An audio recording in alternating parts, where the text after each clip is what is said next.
Chapter 11, Furious, Part 2, Purple fruits, red veggies, blue-colored meat, and several nuts of different types. Angel had eaten a whole bunch of those. He stood in the kitchen waiting for Zero's analysis, and no enhancement effect detected.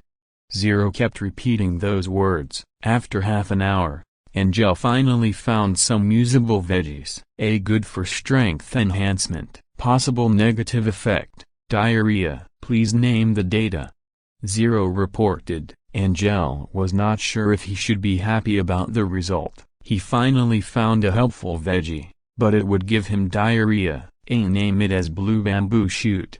Angel said while looking at the veggie. It looked really like the normal bamboo shoots on Earth, but it was blue. It had a soft, but crunchy taste, and Angel could smell some flower-like aroma from it. Naming finished.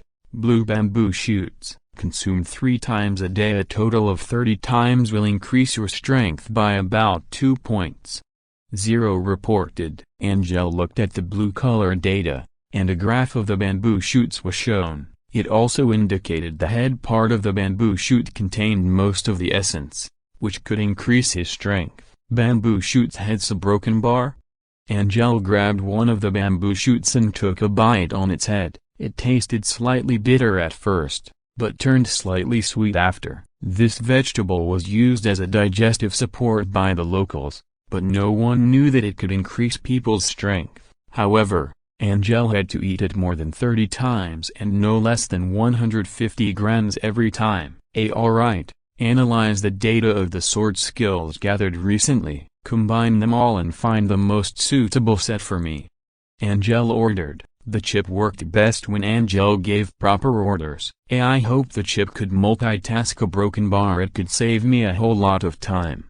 Angel thought while eating the bamboo shoots. After finishing 150 grams of the bamboo shoots, Angel still wanted to try some other food.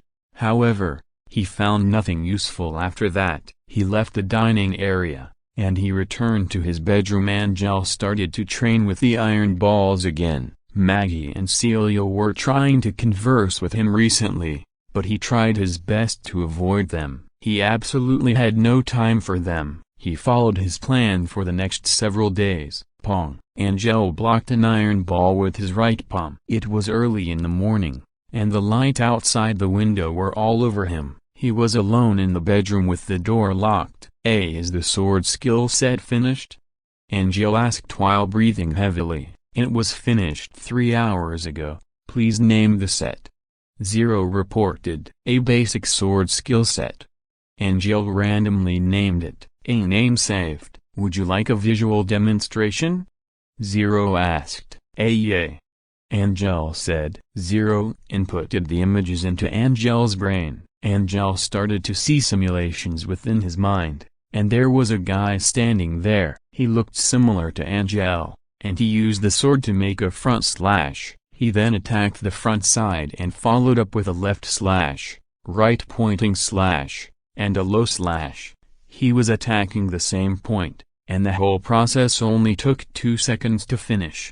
The speed was very fast, and Angel felt like he was seeing an illusion attacking the same point with 4 slashes. Right after that, the man demonstrated blocking techniques, advancing techniques, full power strikes, parrying skills, and evasive maneuvers along with many other basic sword skills. Everything was fast and simple, and it looked very smooth. After the simulation was finished, Angel was able to see his bedroom again, and he started to contemplate about the whole skill set.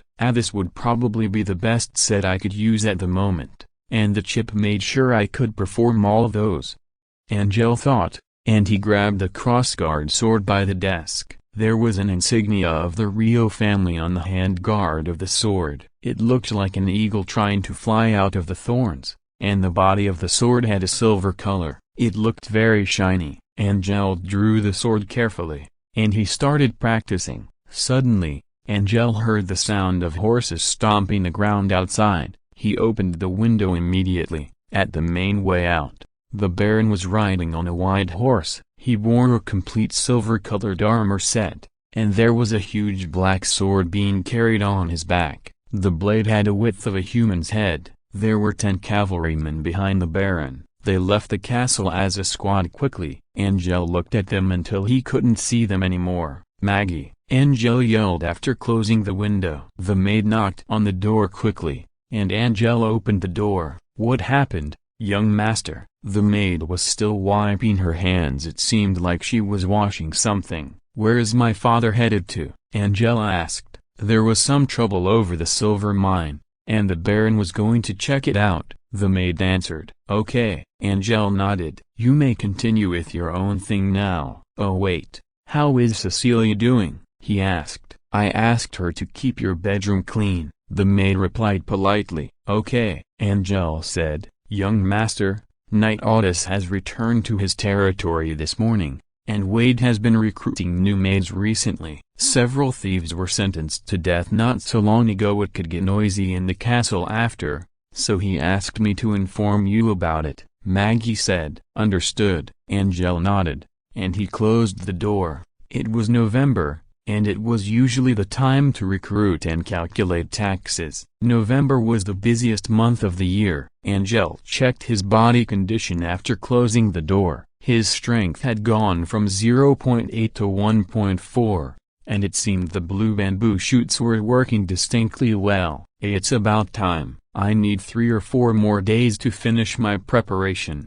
Angel thought, "There is only one last thing to do." He looked at the iron balls and said. In the forest outside the castle, Dice was standing on a branch and gazing at the castle. "Ha, Angel Rio, I am going to get you first before the mission. You played me like a fiddle last time. Where can you hide now?" he said. Dice found out who the young man was when he got back. He could not believe that he did not get a playboy, and his pride could not allow that. He was well prepared before heading to the castle again and thought his plan was perfect. Dice saw the Baron left the castle, so he decided to kill Angel first and get the Baron on his way back. He crouched on the branch, and he waited patiently for the entrance to be opened. Suddenly, the door was lowered. A young man came out of the castle with 2 guards, and they were walking towards the forest. Dice got angry after he saw the young man's pale face. "That's him, this little punk." "Great, a broken bar," Dice laughed,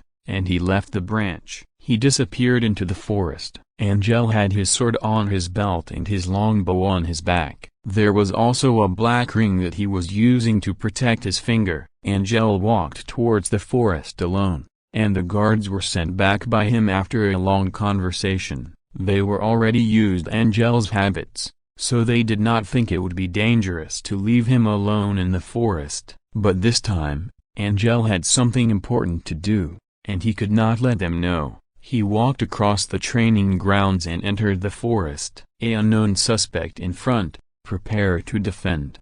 Zero reported right away. Angel felt a chill similar to last time again, and he rolled towards the front without thinking. A silver knife flew towards his original position right after he would have died already if he did not roll forward. That's him."